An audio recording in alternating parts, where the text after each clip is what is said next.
শুধু সাপেদের রাজত্ব, কিন্তু আমি এর থেকেও ভয়ঙ্কর জায়গায় যাব, যেমন বরফে ঢাকা একটা খাড়া পাহাড়ে উঠবো। আমি পড়ে যাবো, আমাকে নামাও নামাও। এমন একটা রাস্তায় গাড়ি চালাবো যেখানে প্রচুর মানুষ মারা গেছে। আমরা মৃত্যু থেকে আর 7 ইঞ্চি দূরে আছি। ভয়ঙ্কর শার্কদের সাথে কেজ ছাড়াই সুইমিং করব এবং আরো অনেক কিছু। আর শুরু করব এই কেজ থেকে, একটা আফ্রিকান সাফারির মাঝখানে যেখানে অনেক সিংহ, চিতা, হিপো এবং আরো অনেক প্রজাতি যেগুলো আমাদেরকে মেরে দিতে পারে। আমরা এটা কেন করছি? কারণ আমরা পৃথিবীর সব থেকে ভয়ানক 5টা জায়গায় যাব। আমি একটা সিংহ দেখতে পেয়েছি।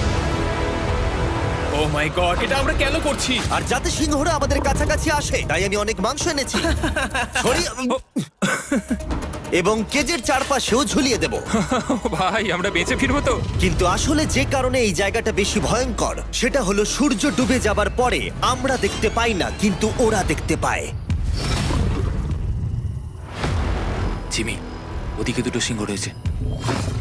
এই শব্দটা তো কণ্ঠারের মতো লাগছে। না, এটা বিশাল ভাই। সবকিছু রাতে বেরোয় কেন?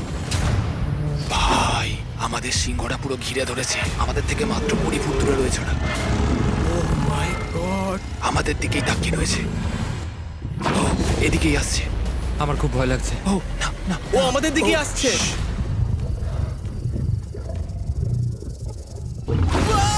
সিংহগুলো আমাদের চারপাশে ঘুরেই যাচ্ছিল। আমরা হয়তো এই ভিডিওটা করতে গিয়ে মারাই যাবো। আর এটা তো সবে শুরু, কারণ এই ভিডিওতে পরের জায়গাগুলো আগের জায়গার থেকে আরো অনেক বেশি ভয়ানক হতে চলেছে। শেষে থাকবে এমন একটা দ্বীপ যেটা সম্পূর্ণ বিষাক্ত সাপে ভরা। আর এবার আমরা আইস ক্লাইম্ব করব একটা বিশাল ভয়ানক ঠান্ডায় জমে যাওয়া জলপ্রপাতে।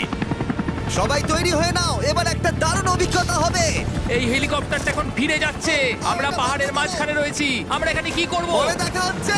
এখন আমরা আইস ক্লাইম্ব করার জন্য তৈরি, আর এখান থেকে ফিরে আসার কোনো উপায় নেই। এই দুটোর মধ্যে যে কোনো একটা পথ দিয়ে এই বিশাল খাড়া পাহাড়ে উঠতে হবে এই ব্লেডেড বুটস আর এই আইস পিক্সের সাহায্যে। আমার জীবনে করা এটা সবথেকে ভয়ানক জিনিস। আমার জন্য প্রার্থনা করো। জিমি, তুমি চাও আমরা এই পাহাড়টা চড়ে ওপরে উঠি?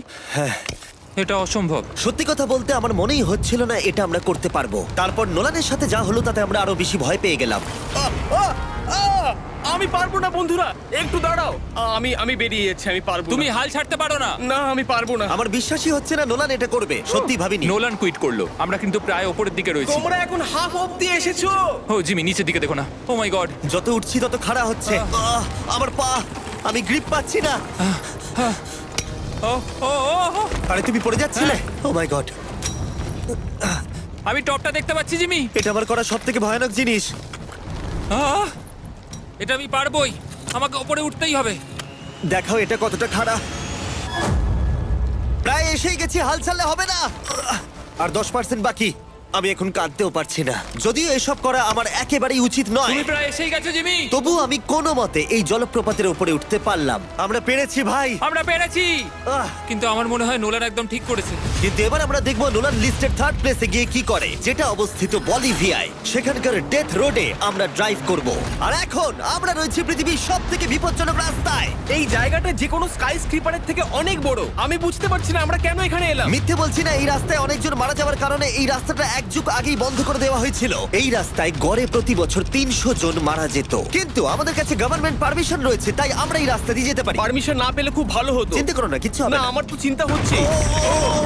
এবার বুঝতে পারছি কেন ডেথ রোড বলে। কিন্তু তুমি এমন চালাচ্ছ জানো এটা খুব সাধারণ রোড। দেখো তোমার জীবন আমার হাতে রয়েছে, তাই তুমি এরকম না, তোমার জীবন আমার হাতে রয়েছে। দেখো স্টিয়ারিংটা মনে হচ্ছে কেঁপে ট্রেন উঠলো। থেকে হাত সরিও না। আমরা এখন মৃত্যু থেকে মাত্র 7 ইঞ্চি দূরে আছি। আমরা খাদের খুব কাছে রয়েছি। সাবধানে সাবধানে সাবধানে। বলছো, এটা কি ও মাই flash গড, করছে? আমার লাইফ ফ্ল্যাশ করছে, ফ্ল্যাশ করেই যাচ্ছে আচ্ছা, বারবার। আর যদি তোমরা ভাবো এটাই সব থেকে বিপজ্জনক, তাহলে বলে রাখি আমাদের রাস্তায় আরো 3টে বিপজ্জনক স্পট বাকি আছে। রাস্তা আস্তে আস্তে আরো সরু হয়ে যাচ্ছে। এই জায়গাটা কিন্তু খুব সাবধানে চালিও। Oh my God! দেখো ওই জায়গাটা টায়ার কিন্তু মাটিতে থাকবে না, দেখতে পাচ্ছো? হ্যাঁ, সেটা আমি দেখতে পাচ্ছি। ও মাই গড, দেখো খাদটা Oh, কতটা দাঁড়াও। গভীর। নোলান, তুমি কি একটু গাইড করতে পারবে? অবশ্যই, গাড়ি থেকে নামতে পারলে খুবই খুশি হব। ও দেখো পড়ে যেও না ভাই। এটা কি? একবার দেখো খাতটা কতটা গভীর। সত্যি অনেক গভীর। এখান থেকে একটা ওয়াটার হ্যাঁ, এখান থেকে আমাকে বার করো। ঠিক আছে। এটা তো পাগলামো ভাই। আমাদের গাড়িটা খাদের একেবারে কিনারায়। গাড়ির চাকা এই গভীর খাদের একদম পাশ দিয়ে যাচ্ছে। এটা পাগলামো। সাবধানে, এই জায়গাটা ঢালু রয়েছে আর খুব স্লিপও আছে। এগিয়ে এসো। নোলান, তুমি একেবারেই ডিরেকশন দিতে পারো না। আসলে আমি এখন চেষ্টা করছি গাড়ি থেকে বাইরে থাকার, অত ভালো ডিরেকশন আমি দিতে পারি না। তুমি ভিতরে ঢুকে পড়ো, কিচ্ছু পারছো না তুমি। ঠিক আছে। তাড়াতাড়ি বসো, এবার আমি স্পিড তুলবো। নোলান, তুমি কি জানো এই রাইডে কি করলে বেশি মজা হবে? কি?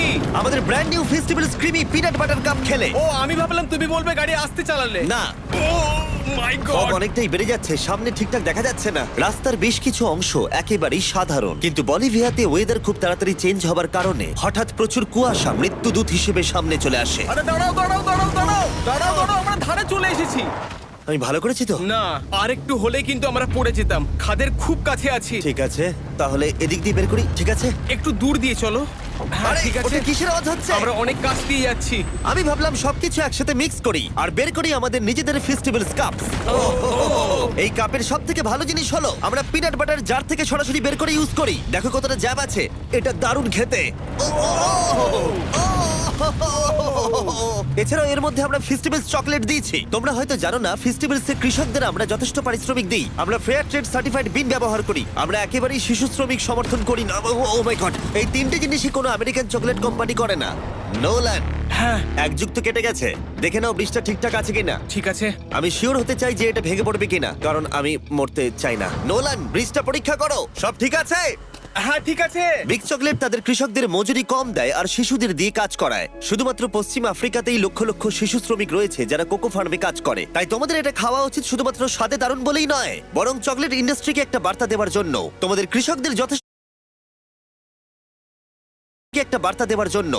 কৃষকদের যথেষ্ট পারিশ্রমিক দাও আর শিশু শ্রমিক প্রতিকার করো। এটা তো পাগলামো ভাই। আমরা সার্ভাইভ করেছি, কিন্তু পরের বোনাস প্লেসে কার্ল আর নোলান শার্কে ঘেরা সমুদ্রের একেবারে মাঝখানে যাবে। আর কিছু কারণবশত জলে কেজের মধ্যে থাকবো না। হ্যাঁ, ইউজুয়ালি আমরা এটাই ব্যবহার করি, কিন্তু এবারে আর করব না। এখানকার শার্কগুলো অতর্কিতে আক্রমণের জন্য বিখ্যাত, আর এটাই এই জায়গাটাকে ইউএস এর সব থেকে বিপজ্জনক করে তুলেছে। বিশ্বাসই হচ্ছে না আমরা এটা করতে চলেছি। ও মাই গড, এগুলো তো অনেক বড় শার্ক। ও মাই গড। ভাই, আমরা এটা কেজ ছাড়া কেন করছি? ভাই, তোমার পেছনে পেছনে। ও মাই গড, এটা অনেক বড়। নোলান, এক্ষুনি ভাই, নামো। আমার ইচ্ছা করছে না, আমি যেতে চাই না। সত্যি আমি মরতে চাই না ভাই, মরতে চাই না। ও মাই গড, এটা তো অনেক বড়। ঠিক আছে ঠিক আছে ভাই, এই শার্কগুলো তো দ্বিগুণ বড়। আমি আর যাচ্ছি না, হয়ে গেছে। কিন্তু দ্বিতীয় বিপজ্জনক জায়গার কাছে এটা কিছুই নয়, যেটা অবস্থিত অ্যামাজন রেন ফরেস্টের একেবারে মাঝখানে। এখানকার সৌন্দর্য দেখে বোঝা যাবে না জায়গাটা কতটা বিপজ্জনক, কারণ কিছু মুহূর্তের মধ্যেই এই জায়গাটা এরকম থেকে এরকম হয়ে যেতে পারে। একটু ঝড় বৃষ্টি হলেই এখানে জলস্রোত নেমে আসে এবং গোটা এলাকা ভাসিয়ে দেয়। আর আজকে আমরা দেখব গোকটা ক্যাটারাক্টস ওয়াটারফল, যেখানে জলস্রোত নেমে আসছে 1000 ফুট ওপর থেকে নিচে জলাশয়ের মধ্যে। আর এই মেঘলা দিনে আমার সাথে এসেছে এই যে এরা। এ হলো হেজ, 70 দিন জঙ্গলে কাটিয়েছিল। এ হলো বেলি, যে কিউবে 100 দিন কাটিয়েছিল। আমরা এখন অনেক ভয়ঙ্কর জিনিস করতে চলেছি, যেখানে মৃত্যুর সম্ভাবনাও আছে। না মানে দাঁড়াও, সেটা এসো, জিরো এসো, নয়। এসো তোমরা, চলো যাওয়া যাক। আর অনেকক্ষণ পরে আরো অনেকক্ষণ পরে সাবধানে। ও, এ হলো হেজ, 70 দিন জঙ্গলে কাটিয়েছিল। এ হলো বেলি, যে কিউবে 100 দিন কাটিয়েছিল। আমরা এখন অনেক ভয়ঙ্কর জিনিস করতে চলেছি, যেখানে মৃত্যুর সম্ভাবনাও আছে।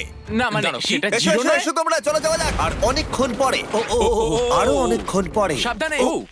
সব থেকে পিচ্ছিল জায়গায় ট্রেক করা, বিশাল খাড়া জায়গায় যাওয়া যেখানে এখনো মানুষের পা পড়েনি। বেঁচে গেছি। আমরা শেষ পর্যন্ত গন্তব্যে এসে পৌঁছলাম। এটা একটা ওয়াটারফল, দেখতে পাচ্ছ তোমরা? মানে একবার যদি স্লিপ খেয়ে দারুণ পড়ো লাগছে। তাহলে তোমরা শেষ। আর গাইডের সাহায্যে আমরা নদীটা সুরক্ষিতভাবে পার করলাম। এই দেখো, উই! আর তারপরে আমরা কিছু দড়ি সংগ্রহ করলাম, যাতে আমরা ওয়াটারফলের নিচ অব্দি দেখতে পারি।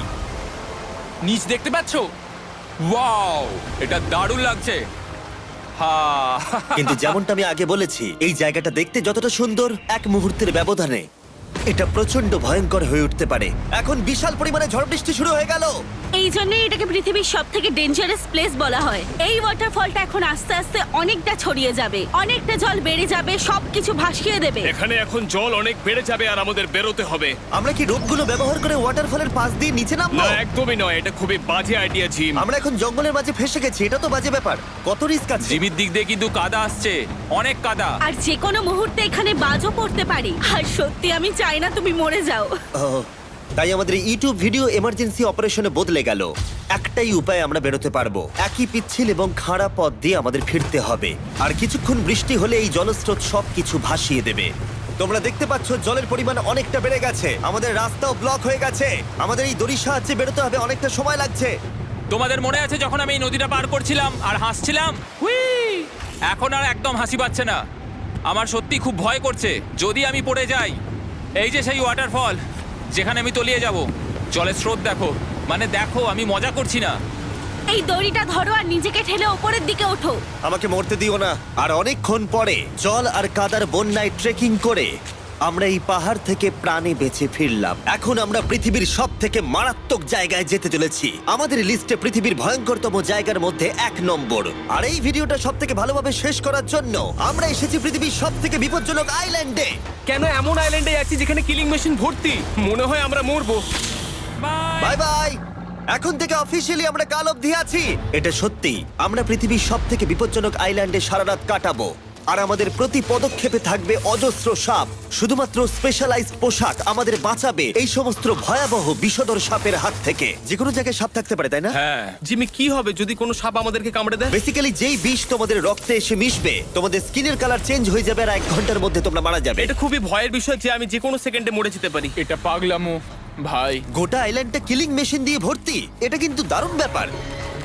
ওপর থেকে কিন্তু দারুণ লাগছে জায়গাটা। তুমি এখান থেকে পড়ে গেলে কিন্তু মরে যাবে। হ্যাঁ, সেটা আমি সবাই জানি। খুব সতর্ক থেকো। তোমরা হয়তো ভাববে স্নেক আইল্যান্ড নাম বলে এখানে হাজার হাজার সাপ ওপেন ঘুরে বেড়াবে, কিন্তু মাটিতে বসবাসকারী প্রাণীদের সাপগুলো মারার পরে ওরা এখন গাছের পাখিদের শিকার করে, কারণ এখন ওরাই একমাত্র জীবিত শিকার। এখন আমরা অফিসিয়ালি জঙ্গলে প্রবেশ করছি। যে কোনো মুহূর্তে সাপ গাছ থেকে লাফ দিয়ে আমাদেরকে কামড়াতে পারে। এতক্ষণ পায়ের চিন্তা করছিলাম, এখন তো গাছ থেকে সাপ পড়ারও আশঙ্কা রয়েছে। এটা পাগলামো ভাই। ও ও ও, এখানে একটা আছে, আমার মুখের সামনে ছিল। এই সমস্ত সাপেদের ধরে বিজ্ঞানীরা তাদের বিষ বের করবে, আর সেটা দিয়ে তারা অ্যান্টি ভেনাম তৈরি করবে। তারা ওটা বিষধর। হ্যাঁ, তার মানে ওটা আমায় কামড়ালে আমি মরে যাব। হ্যাঁ। ও, ও, ও, ও, ও! ভালো করে কিন্তু ধরে রাখবে। এটা একটা বাচ্চা। ও না না, এ তো হারিয়ে গেল। তুমি এটাকে ফেলে দিলে। না, পালিয়ে গেল। এটা পালিয়ে গেল। কিন্তু তুমি, মানুষটা সাপটাকে এমন ভাবে ফেললো যেন আমি আমার ফোন ফেলেছি। যত আমরা জঙ্গলের গভীরে ঢুকছি ঝোপঝাড়গুলো খুব ঘন, আমি আমার সামনে 2 ফুটও দেখতে পারছি না। যে কোনো জায়গায় সাপ থাকতে পারে। আরো বেশি সাপ দেখতে পাচ্ছি। এখানে ও, একটা ও, ও। আর ওখানে একটা। এবার কিন্তু ছাড়বে না, ঠিক আছে? ঠিক আছে। তাড়াতাড়ি ভিতরে ঢুকিয়ে দাও। এই সাপের বিষ কতজন মানুষের জীবন বাঁচাতে পারে?